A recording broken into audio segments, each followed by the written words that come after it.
Before we dive in, I want to ask you something. Where are you watching this from? Your city, your country? Tell me in the comments below.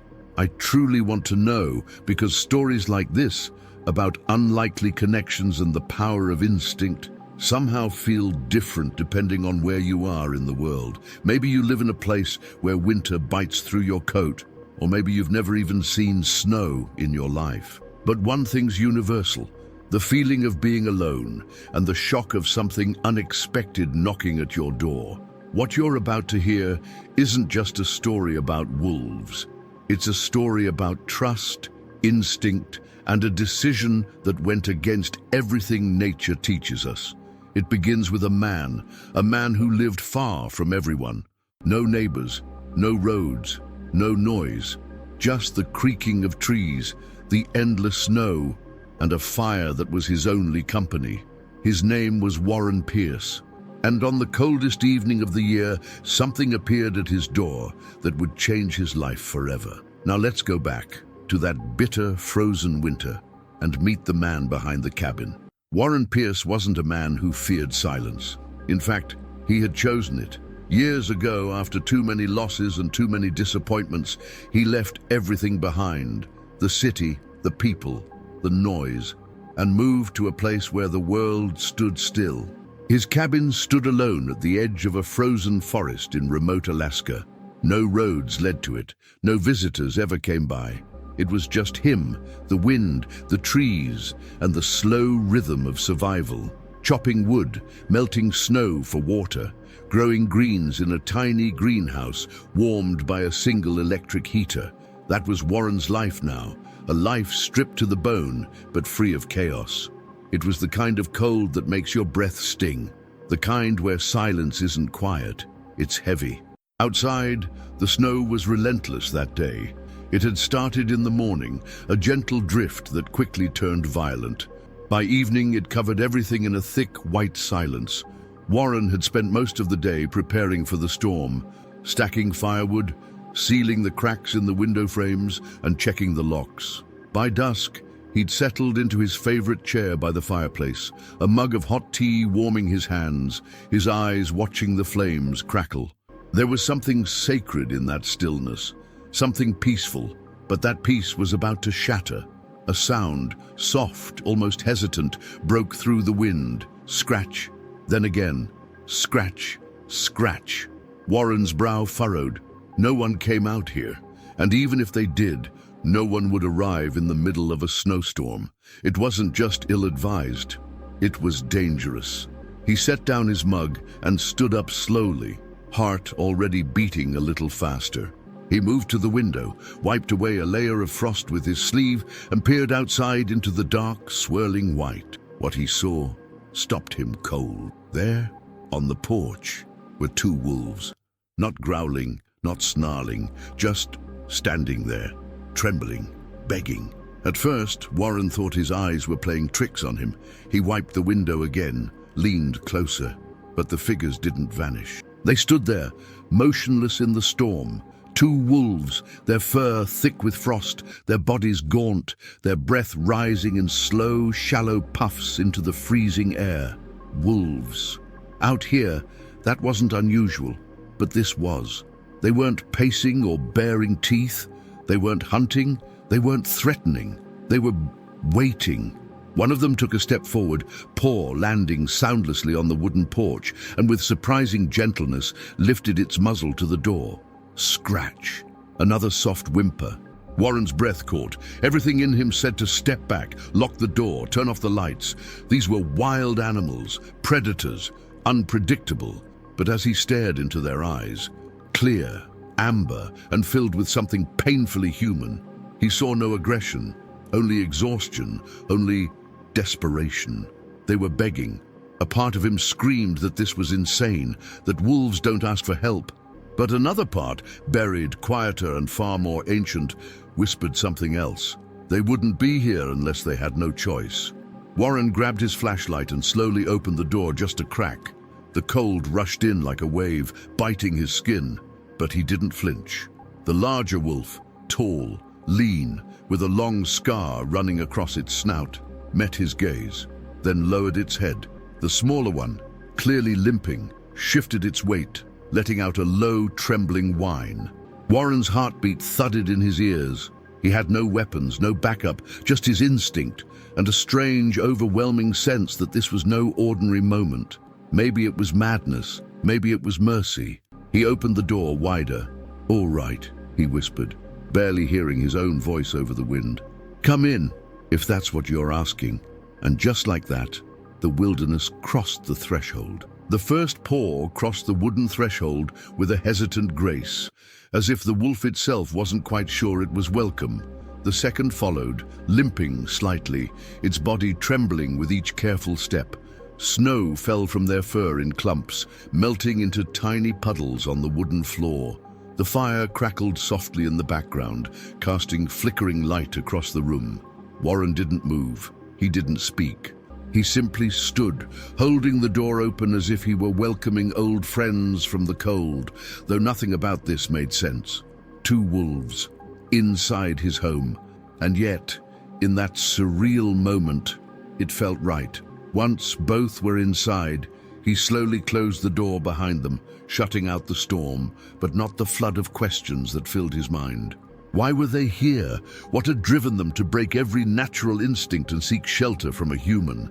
They stood in the center of the cabin, still as statues. Steam rose from their bodies as the warmth began to take hold. One sniffed the air cautiously. The other lowered itself onto the floor near the hearth, its ribs sharply visible beneath the matted fur. The limping one. Warren's eyes softened. He'd seen animals wounded before, but this wasn't just physical. There was weariness in their eyes, the kind born not just from hunger or cold, but from loss. He took a cautious step forward, palms open. The scarred one, the larger wolf, lifted its head, their eyes locked.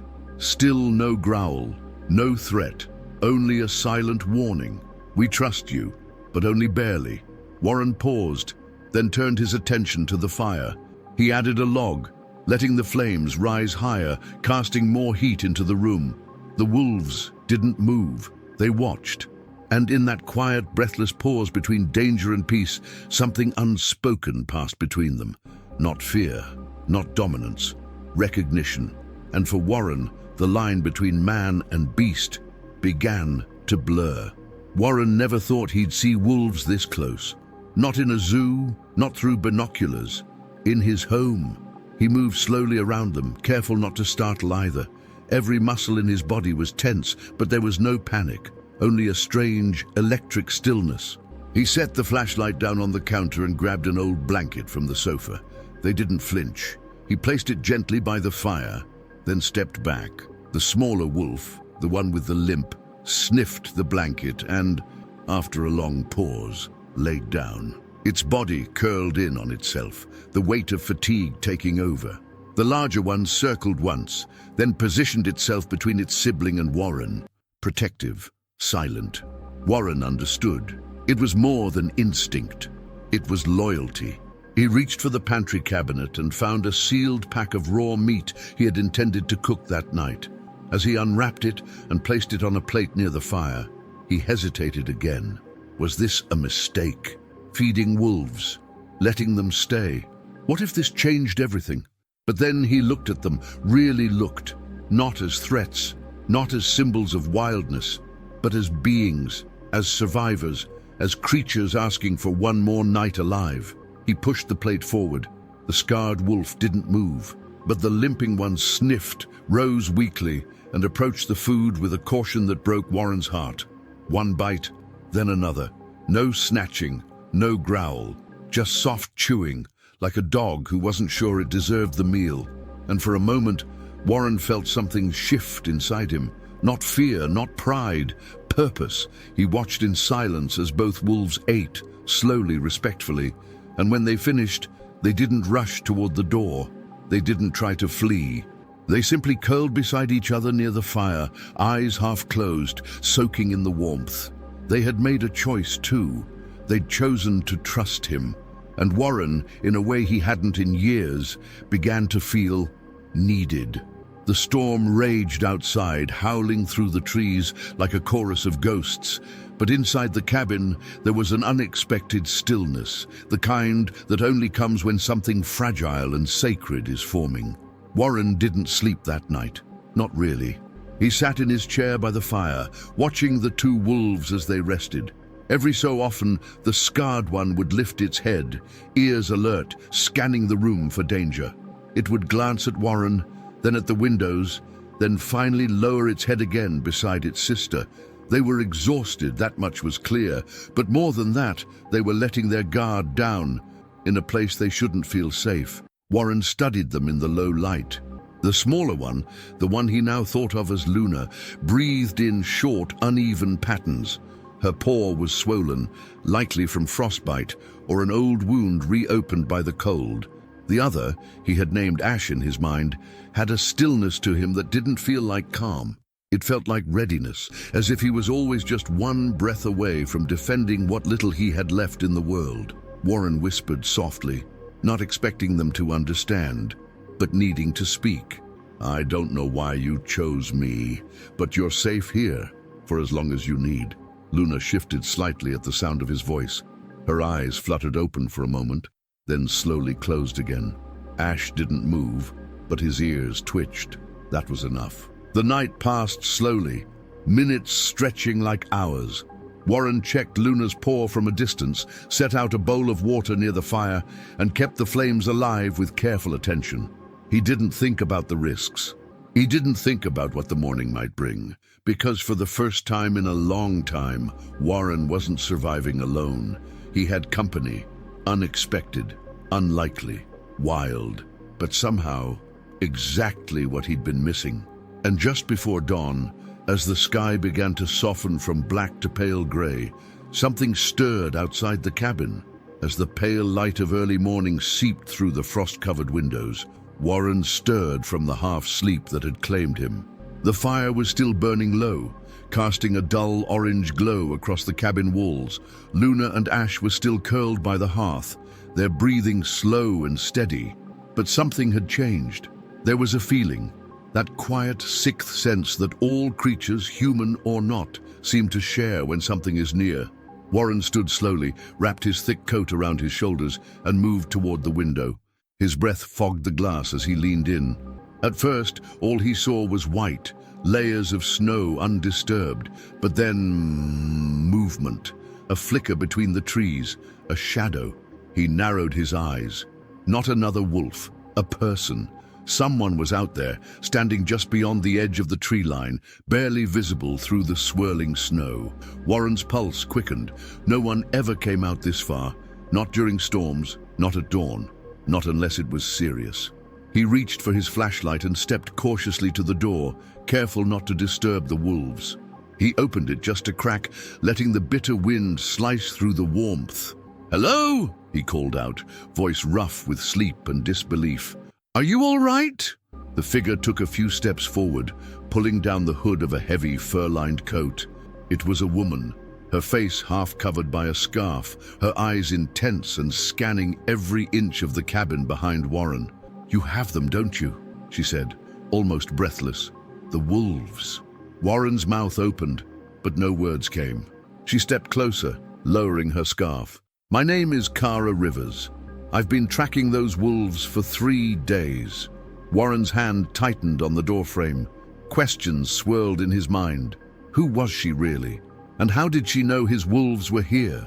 But deep down, a part of him already knew they hadn't just wandered to his cabin by chance. Someone, or something, had been guiding them.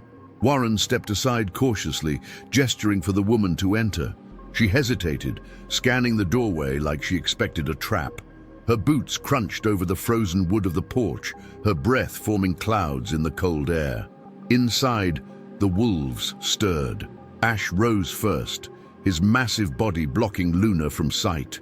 His ears were upright, his stance defensive, not hostile but alert. Luna barely lifted her head, her energy clearly drained.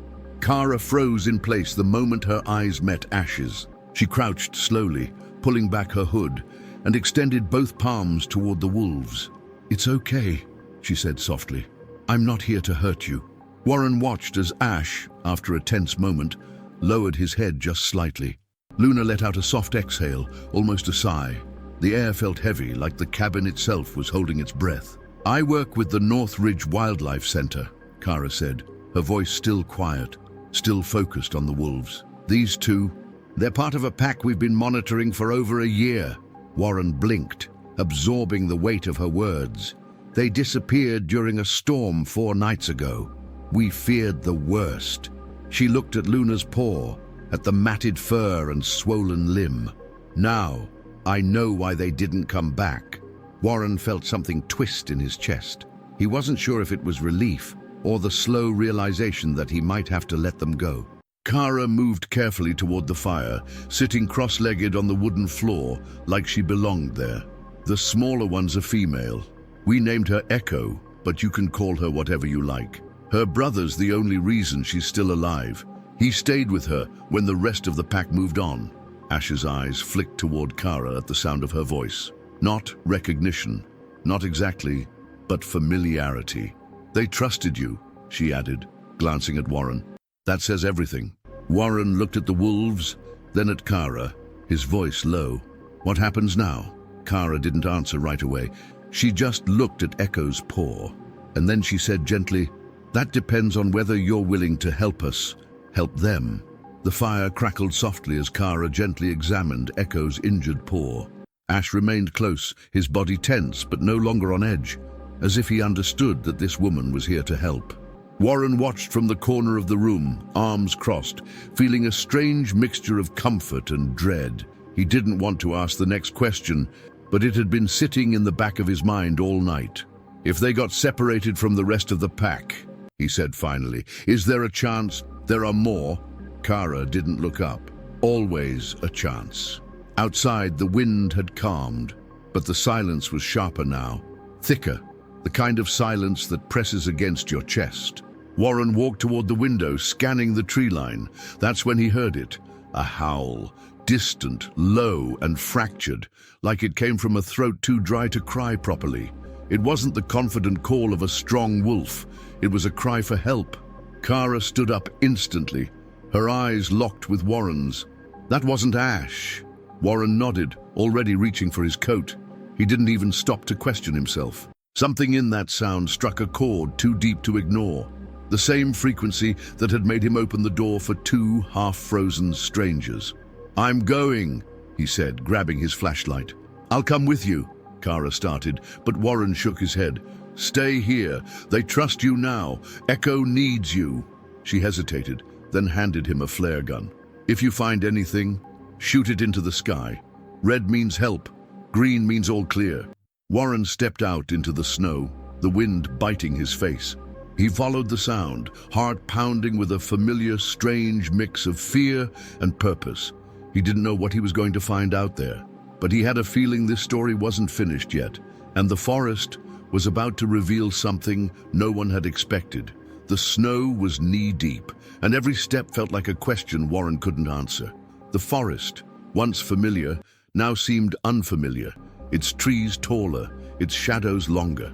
He followed the faint, broken howl through the stillness, guided only by instinct and the muffled crunch of his boots in the powder. He kept his flashlight low, sweeping it across the whitened forest floor. Nothing but wind and trees. Then, something caught his eye. A set of tracks. Small, uneven. One paw dragged slightly. A limp. Warren crouched beside the prints, heart quickening. They weren't from Ash. They weren't from Echo. This wolf was traveling alone and struggling. He pressed on, deeper into the woods, and then, just beyond a snow-covered boulder, he saw it. A lone wolf, barely more than skin and bone, stood hunched beneath a pine, legs shaking. Its fur was crusted with ice, and its ribs were pronounced beneath its coat. When it looked at Warren, there was no growl, no threat, just eyes that looked familiar. He didn't move, neither did the wolf. Warren slowly lowered himself into the snow, meeting the creature's gaze with a calm steadiness. I'm not here to hurt you, he said softly, voice barely above the wind. The wolf swayed slightly, exhaustion stealing its balance. Then it let out a soft, guttural sound, not a growl, not quite a whine, and collapsed. Warren rushed forward, his arms already outstretched. He wasn't a vet, wasn't a wildlife expert, but something in him moved on its own. Carefully, he removed his coat, wrapping it around the trembling animal. "You weren't supposed to make it this far," he whispered. He didn't know why, but deep inside, he felt it. This wolf was connected to Ash and Echo, not just by species, but by something deeper: family. Warren pulled the flare gun from his belt and fired into the sky, a bright, burning red slicing through the clouds. Help was needed, and fast. Because this wolf was running out of time, the trek back to the cabin was brutal. Warren pulled the makeshift sled behind him, the injured wolf swaddled in his coat, barely conscious. Snow pelted his face, the cold biting through every layer he wore, but he didn't stop. Every few minutes he looked back to make sure the wolf was still breathing. He was. When the cabin finally came into view, a wave of relief rushed over him. He banged twice on the door before pushing it open with his shoulder, dragging the sled in behind him. Kara looked up from the fire, eyes widening the moment she saw what he carried. "Oh my God," she whispered, rushing forward. Echo stirred, lifting her head. Ash rose instantly, alert and tense, hackles raised. He stepped between Echo and the newcomer, lips slightly curled. Warren held up a hand. "Wait." He lowered the sled gently to the floor. The injured wolf lifted his head, weak but conscious. His eyes locked with Ash's, and something happened. Ash froze. His body softened, ears dropping, tail lowering. He stepped forward, slowly, cautiously, inch by inch, until his nose touched the newcomer's. No growl, no tension, just a soft, almost mournful sound from deep in Ash's throat. Echo let out a low whine. Kara stepped back, breath caught in her throat. They know him. Warren knelt beside them, watching as the three wolves leaned into each other, sniffing, nudging, circling. A silent ritual. "This is their family," Kara whispered. Tears welled in Warren's eyes, though he didn't understand why. He just knew he was witnessing something ancient and raw, a reunion that had defied nature, hunger, and the bitter teeth of winter. The third wolf, the one who had collapsed in the snow, lifted a trembling paw toward Echo's bandaged leg. She leaned her head against his shoulder, eyes closing. Three wolves, one bond, unbreakable. Kara murmured, "This changes everything." But Warren already knew that. He hadn't just given shelter to survivors. He had unknowingly brought a family back together, and the forest wasn't done with them yet. That night, the wind stopped. It didn't fade or taper off. It simply stopped, as if the forest itself had paused, holding its breath in reverence for something sacred that had just taken place. Inside the cabin, the three wolves lay huddled together on the worn blanket beside the fire. Echo's head rested against her long-lost brother's shoulder. Ash, once so guarded, now watched over them both with a stillness that no longer felt tense, but complete. Kara sat quietly on the floor, knees tucked to her chest, watching the wolves through eyes that had seen 100 stories of survival, but none like this. Warren stood by the window, staring into the white. The snowfall had slowed to a gentle drift, tiny flakes descending like whispers. And that's when he saw it. Far beyond the tree line, shapes began to emerge. Not shadows, not animals, figures, wolves, but not quite. They glowed faintly, their forms translucent as if made of starlight and fog. Their eyes shimmered, their bodies leaving no imprint in the snow. They didn't walk, they glided. Warren couldn't speak. He could only stare, his breath caught in his throat. Kara rose beside him, mouth slightly open. "You're seeing that too, aren't you?" He nodded slowly. The glowing wolves came to a stop just beyond the clearing, still and silent. Then, as if on cue, one of them lifted its head and howled. The sound wasn't loud, it was low, melodic, ancient. Inside the cabin, Ash stood. He turned to Echo, then to the third wolf, and then to Warren. For a moment, time bent. The air in the room shifted, like a veil had been lifted between two worlds, and then Ash stepped forward toward the door. Warren whispered, "They came for them." Kara didn't argue, because in her heart, she knew. These weren't just wolves. They were part of something older, something untamed, and something beautiful. The forest had answered. Now it was time to listen. Ash stood at the door, unmoving, his eyes locked on the glowing figures just beyond the clearing. Echo stirred behind him, lifting her head, as if sensing a silent invitation carried on the air. The third wolf, frail but now whole in presence, pushed himself up, wobbling slightly, then steadied. The room felt heavy, not with sorrow, but with inevitability. As if everyone, even Warren, knew what was about to happen. Kara stepped forward, placing a hand gently on Warren's shoulder. "I've seen wolves respond to calls from their pack," she whispered, "but this is different." He nodded without speaking. His throat was tight, his heart full. Ash turned and walked toward Echo. He pressed his head softly against hers, not a nudge to move, but a promise. Then, without hesitation, he padded to the cabin door. Warren, moving on instinct, opened it. The cold didn't feel cold anymore. Ash stepped into the snow, and the ethereal wolves, those shimmering spirits of the forest, stood waiting, tails gently swaying like smoke. Echo followed next, limping but unafraid. The third wolf paused in the doorway, glancing back at Warren with eyes that didn't belong to a creature, but to something far more sentient. Warren whispered, "You'll be safe now." The wolf lowered its head as if in understanding, then turned and joined the others. Together, the three reunited wolves moved toward the spirit pack. The glowing wolves didn't speak, didn't howl. They simply turned, as one, and began to walk into the forest, and the others followed. No sound, no fanfare, just paw prints. And then, not even that. Within seconds, they were gone, swallowed by trees, mist, and magic. Warren stood in the doorway long after the forest had returned to silence, and for the first time in years, he felt something he couldn't quite name. Not loss, not grief, but reverence. He hadn't just saved lives, he'd witnessed a miracle, and it had walked right out his door. The fire had burned down to glowing embers by the time Warren finally stepped back inside. He didn't speak. He just closed the door behind him and leaned against it, his hand resting on the worn wood as if sealing something ancient on the other side. Kara remained seated on the floor, staring into the remnants of the flames, her expression unreadable. No one said the word miracle. No one needed to.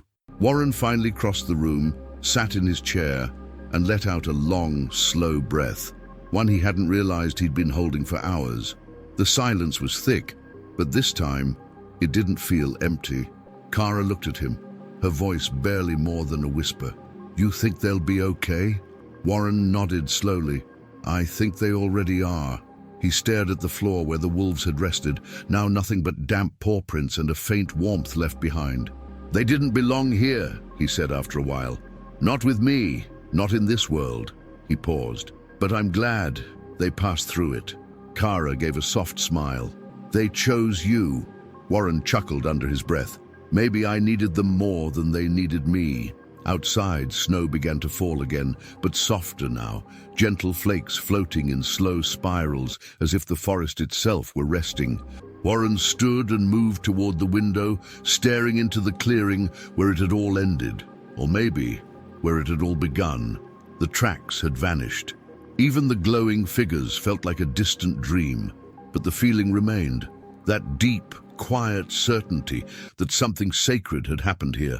Not just survival, not just a rescue, but a reunion that transcended instinct, that rewrote the rules of what man and beast could be to one another. Kara joined him by the window, and for a while they said nothing, because the truth didn't need to be explained, it only needed to be felt. And Warren knew, for the rest of his life, he would carry this night inside him like a fire that never went out. So now that the fire has gone out and the snow has settled again outside Warren's cabin, let me ask you something. What part of this story stayed with you the most? Was it the moment those two frozen wolves looked through the glass, not with hunger, but with hope? Was it the silence as Warren opened the door, letting the wild step across the line between instinct and trust? Was it when Echo, Ash, and the third wolf reunited, not with growls, but with warmth, proving that even in the harshest winter, family can find its way back? Or maybe it was that final moment when the glowing wolves appeared from the forest and three hearts that had survived the impossible walked away into the unknown, not as animals, not as strays, but as something more. As a family restored, witnessed by a man who didn't know he needed healing until it came to him in the form of fur and frostbite. This wasn't just a story about wolves. It was about kindness, connection, and what happens when you choose compassion over fear, even when it doesn't make sense, especially when it doesn't make sense. And now, it's your turn. I truly want to know, what's one dream you're still holding on to? Have you ever felt a moment where nature or life gave you a sign you couldn't explain? What do you believe those glowing wolves were? Guardians, spirits, or just survivors like us all? Tell me in the comments. I read every single one. I want your voice in this space, your thoughts, your feelings, your experiences. You're part of the Tales with Paws family now, and every story we tell is a little stronger when it includes you. If this video touched you in any way, please subscribe to the channel so you never miss another emotional story like this video, to let the algorithm know stories like this matter. And most importantly, leave a comment below. Even just one sentence.